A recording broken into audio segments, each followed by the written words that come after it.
investing in property makes sense, investing in the right property takes knowledge. Welcome to the Rewarding Property Decisions podcast. I'm Jared McCabe, Director of Wakeland Property Advisory. Join me for expert insights into the fundamentals, trends and opportunities to help you create long-term wealth through smart property decisions. Hi everyone and welcome to episode 41 of the Rewarding Property Decisions podcast. So for anyone that's owned an investment property during the pandemic over the last couple of years, you would certainly understand the value of a very good property manager. Now whether that be for good or for bad reasons. So today I thought we'd go through the things to look for when you are selecting a high quality property manager. And I'm joined today by my colleague Jordan Telfer. Jordan oversees our property management relationships with a number of different property managers that we use across Melbourne. Welcome, Jordan. G'day, Jared. Thanks for the involvement. So I thought we can start off today. We've got a number of points that we're going to go through, the key points, and we'll elaborate on each of those around what to look for. But when we were discussing this, you mentioned a really good point around making a distinction between management company and actual property manager. Do you want to elaborate on that for us? Yeah, much like in a sales relationship, sometimes people get attracted too much to the actual company itself, the profile, and that's important. But particularly property management, it's more and more important that you get the individual, because there's a big discrepancy or big difference in experience levels. When we talk about it from a sales perspective, I mean, when we look at a presentation or an appraisal report that's been sent to us, they all look the same. From all the big agencies, they're exactly the same. So having the individual who understands the buyers, understands the expectation, and understands what the market's doing in that area is why the individual is so important. And I guess that's what we'll elaborate on today, but that's what is the same sorts of things with a property manager. Yeah, so it's really focusing on the individual manager. Yeah. And there is, as I said, even within the one company, even within the one office, there are people that do stand out over others. So it's just finding those managers and Going from there. Yeah. All right. So let's have a look at the first point that you've raised. And the first one to look for when selecting a high quality property manager is experience. Do you want to go through that? Yeah, pretty much with any industry, but in property, whether it's sales or property management, it's experience and knowing, having good local knowledge. So as we've discussed in other podcasts, but probably more of a purchasing or sales perspective, knowing what works in a certain pocket of Melbourne, for instance. So what type of tenant is going to fill the properties within a part of Melbourne is perhaps different from others. So it might be you might be in a market where it's students or more transient tenant. It might be more family homes. So what appeals, and therefore to families. So how does a property have to present? And what needs to be provided to that type of tenant? And if you're coming in from a different sphere and trying to overlay something from a totally different a different type of property, you might miss your mark. And wrong tenants or not present the property in an appropriate way over or under. The classic example there is, as you've mentioned, or we've spoken about in the past, I mean, what a student house might expect, the old shared accommodation, which can be pretty basic, but as long as it's got 3 or 4 bedrooms so you can jam as many people in it as possible, might be acceptable in some suburbs, but in the next door suburb it's going to be put off pretty quickly because the family that wants to rent that property is not going to put up with those sorts of service. Yeah, exactly. So it seems pretty obvious, but local knowledge. Yeah, it's very important. So there's also increasing, I think, technical knowledge, for want of a better term. There's been a lot of changes to the Act in recent times, and from what you said to me earlier, there's more coming as well. Yeah, the Residential Tenancies Act, there was some major changes to it in March last year. And a lot of those washed through, but then some of the changes and amendments to the Act gave a bit grace period. So, for instance, next March, I believe, there'll be a requirement for upgraded switchboards. That's a requirement now. They've given it's not a cheap exercise. $800 to $1,000 to get an electrician out to do that. So there's been about a year grace period. But if you're not on top of that, and most property managers should be, but if you're not on top of that, you could find yourself scrambling. Yeah. Okay. Yeah. So there's always changes, whether it be regarding the ownership or otherwise. Having pets in the property or otherwise. There's always something that you need to keep on top of, and good property managers will be well ahead of that and be able to advise their clients accordingly. The other thing that we talk about with experience too, property management has always been in the past seen as a bit of a stepping stone.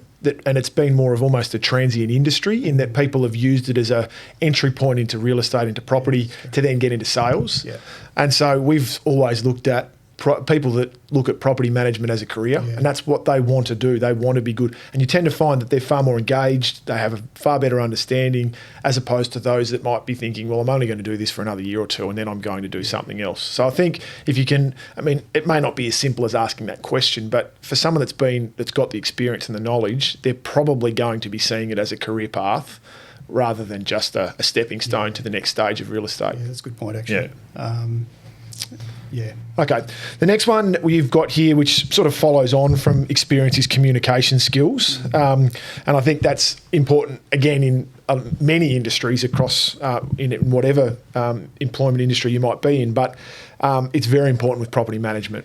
Yeah, it's extremely important because the property manager, to use a bit of a metaphor and analogy, I think a good property manager will be like the hub of a wheel, and the spokes, there's a number of spokes that run off that. So it's dealing with their clients, the owners, dealing with tenants, dealing with tradespeople that need to be employed from time to time for maintenance work, being able to, if push comes to shove, go to VCAT, be able to represent their clients. So there's a lot that the property manager has to coordinate, and there's different types of communication that is needed and expected. So there will be times when a text message, a form text message is appropriate, and there could be some clients, the clients that actually want that. Others, though, want to be able to pick up the phone and talk to their property manager. So understanding their clients. Your client, tailoring the communication appropriately in a timely manner, but not overdoing it, not underdoing it. So, again, that's probably self-evident and cuts across most people's jobs. But if we have clients that express some dissatisfaction with the way their property is being managed, a lot of the time it is, I haven't heard from X. There was an open for inspection on the weekend. It's Wednesday. I haven't heard from them. Even if you've got nothing to say. Yeah, exactly. And I'll follow those property managers up, and they're working, and they're following the applications up, and they're doing it. But they just haven't communicated it. Yeah. So that's the good ones know how to do it, when to do it, and in what sort of format. And sometimes that might be like with any new relationship too, it might be a bit of suck it and see. What does someone expect and what does someone not expect? Yeah. But you tend to get a feel for that pretty quickly. Yeah, you do. Yeah. Yeah. And again, that peels back into experience. Yeah, absolutely. Yeah. And it's understanding that too. Yeah. All right. The next one that you've got here, preparedness and ability to actually advise as opposed to being a conduit between tenant and I keep saying tenant, I keep saying landlord. It should be renter and rental provider. That's it. Yep, that's it. If communication is one of the issues that sometimes our clients have, the other big one is the need and the want for the property manager, as you say, not to be just a conduit, a pipe for information, where they go to the client and say, the tenant has requested this, what do you think? People want advice. Well, that's what the tenant has asked. A, is it reasonable? How much is it likely to cost? What if any impact will that have on the rent? Should I be doing it now? Should I wait for end of lease? Whatever it might be. And people want advice. Yeah. You may not take it, but you at least want a professional opinion on it. Yeah, exactly. Particularly, and we've discussed this a lot, particularly our clients. I mean, they've come to us in the first instance to want advice on what to buy and why. So they typically expect the same thing from a property manager. Yeah. And I don't think that's an unreasonable expectation. No, it's not. No. And it can, and again, you talk about gripes and concerns that people might have, but it's quite often a thing that they do. Is that, well, I've asked for this, I've chased this, but all I'm being told is, well, these are the three quotes. Yeah. Well, what do you want to do? What do I want to do? Yeah. Yeah, exactly. So So that's somewhere that a good property manager will be able to differentiate their service and justify perhaps a higher management fee. Yeah. It's just professionalising things. Okay. Yeah. Now, the final point that we were going to talk about is negotiation skills as a key attribute that a good property manager should have. Yep. And this again ties in with communication skills. Yeah. A lot of the way, communicating a property manager to communicate appropriately with the tenant and also their client, yeah, rental provider. So as an example of that, there's any number of ways to skin a cat. Now, usually negotiation comes. People think of negotiating rent increases. Well, that's pretty common, but that it's not just the $10 or $15 increase. There's negotiation could be anything like, we need to negotiate whether or not a split system put into an apartment is fair and reasonable, or whether or not the tenant's been there for an extended period of time, maybe over 5 years, and the carpet's now become stained. If you want to keep the rent up at the same level, we need to have new carpets put in, or a security screen door put on the front door of a property so that we can have a bit of an airflow through, but still feel secure in the property. There's any number of things, and so is that a reasonable request? And therefore, you need to negotiate. A good property manager needs to negotiate with the tenant, with the renter, or with the rental provider. Yeah, and it's oftentimes this comes around. The negotiation comes around probably once a year when the lease expires. So is it a case of just going to the tenant and saying, or the owner, and saying, keep the rent as is? Yep. It might be totally appropriate. Yeah. Entirely appropriate. Or it might be saying, well, how about we go to the tenant and say, listen, market rent suggests it's worth another $20 a week. And if you can tie that in with an increase, with a new lease, well, fantastic. Yep. But provide an option. If the tenant is balking for whatever reason at that, we'll say, well, okay.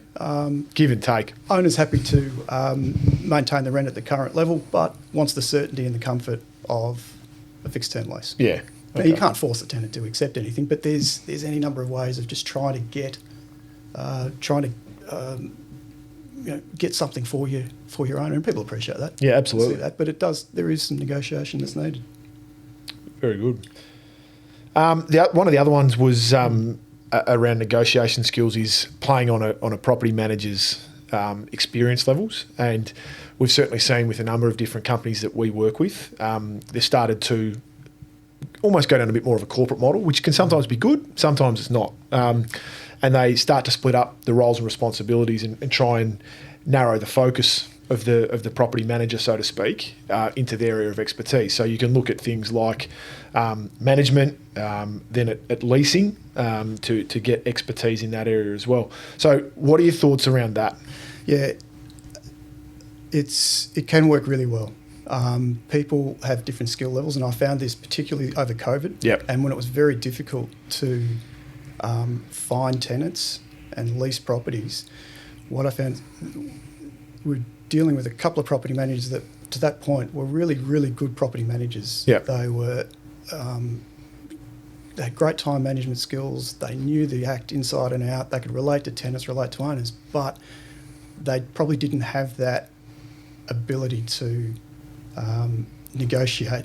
Lease in a difficult market. In a difficult market. Yep. With tenants that knew that they were in control. Yep. And they found it a bit. But other companies have a different model where there's a specific leasing manager. Yep. And that's their skill set. Yep. And then they mightn't have the skill set that a really good property manager has in terms of just that day-to-day and month-to-month relationship. And so they transfer it on. Yep.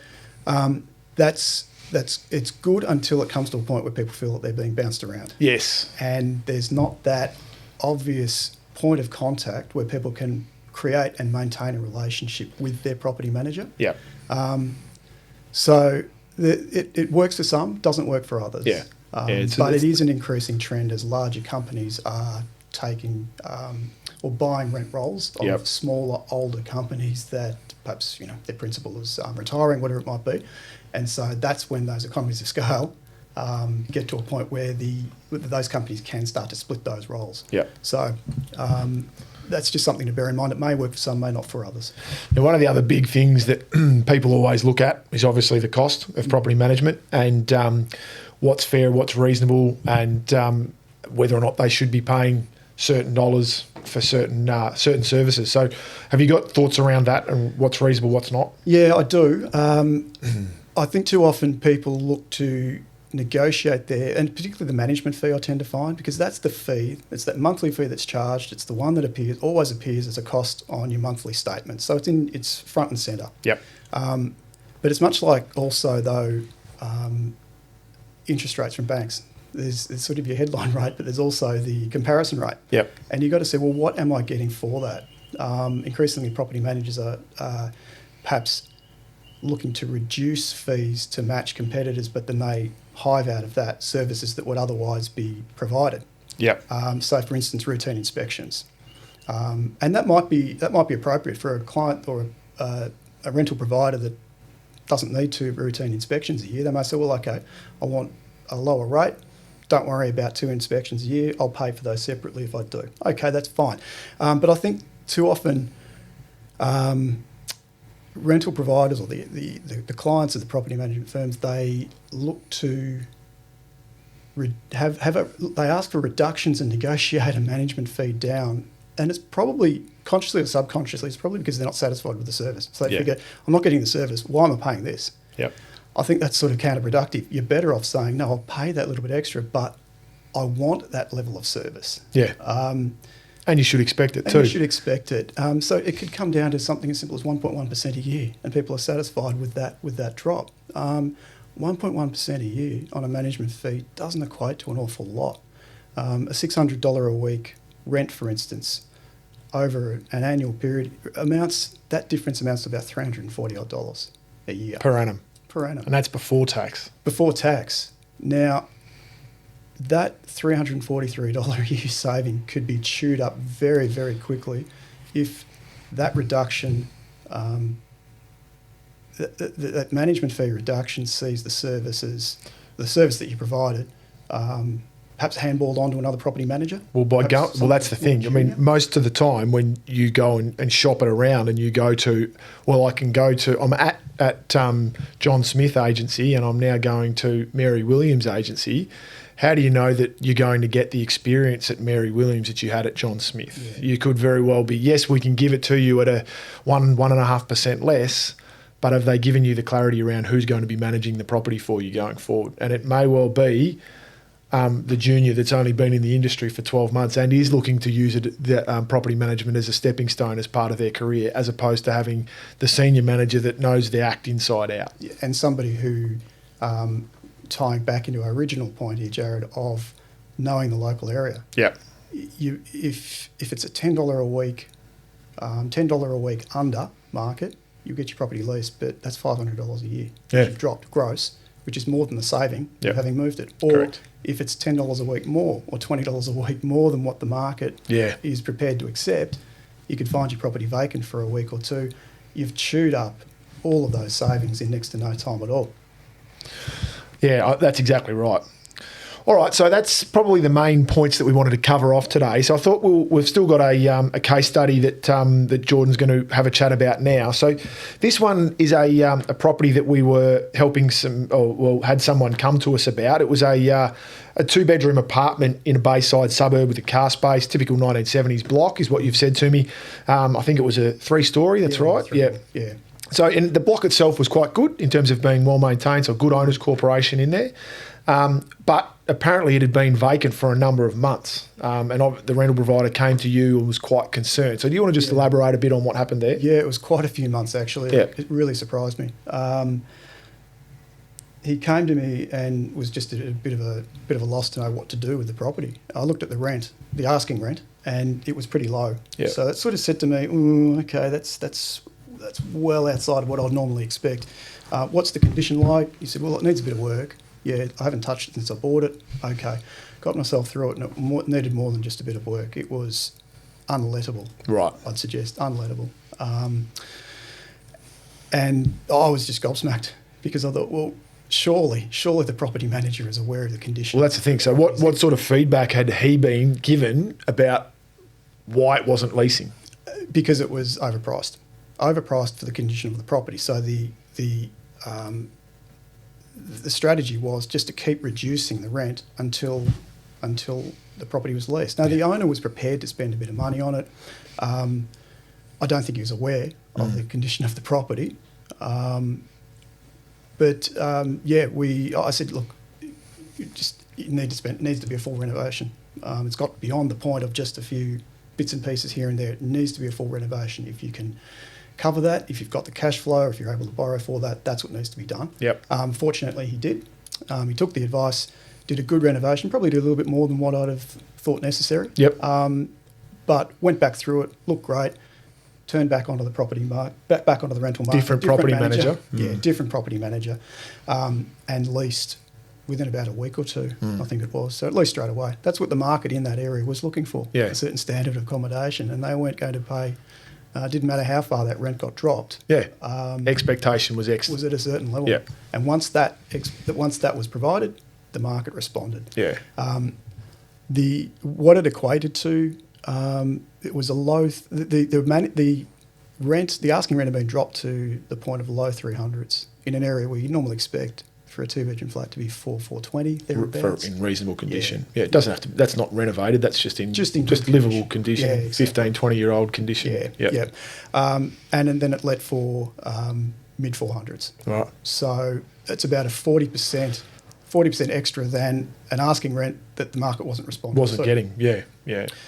And that was around about a $50,000 renovation. Yeah. So if you'd not had insignificant. If you'd had someone a property manager that wasn't just being a conduit but was actually providing advice, and instead of saying just drop the rent, which is the easy way out, and said no, you need to spend money on this. And again, a rental provider who's prepared to do it, but you've just got to provide that advice. Yeah. So. And perhaps the advice received throughout the years before we get to a point where it was just deplorable. Yeah. Little problems are turned into big problems because of neglect, and a property manager that really hadn't been doing their job. Yeah. In appropriately inspecting the property. Yeah. Mightn't have needed to have done all of that work at the end, but it was done, and good result in the end. It's a good result in the end. Yeah, great. Yeah. All right, well, that's about it for today. Thanks for joining us, Jordan. It's been very, very insightful. Yeah, it was a pleasure, Jared. So we'll conclude there. As I've been saying the last couple of weeks, we are doing a podcast in a couple of weeks' time with question and opinion. So please continue to shoot. We've had a number of really good questions come through, but I'd like to have more. So shoot them through to the email address podcast@wakeland.com.au. But otherwise, thanks for joining us for episode 41 of the Rewarding Property Decisions podcast. Continue to share it far and wide. We're getting some great feedback and a lot of following, which is really good. And if you would like further information on how to make rewarding property decisions, please visit the website wakeland.com.au, and we wish you all the best with your property decisions.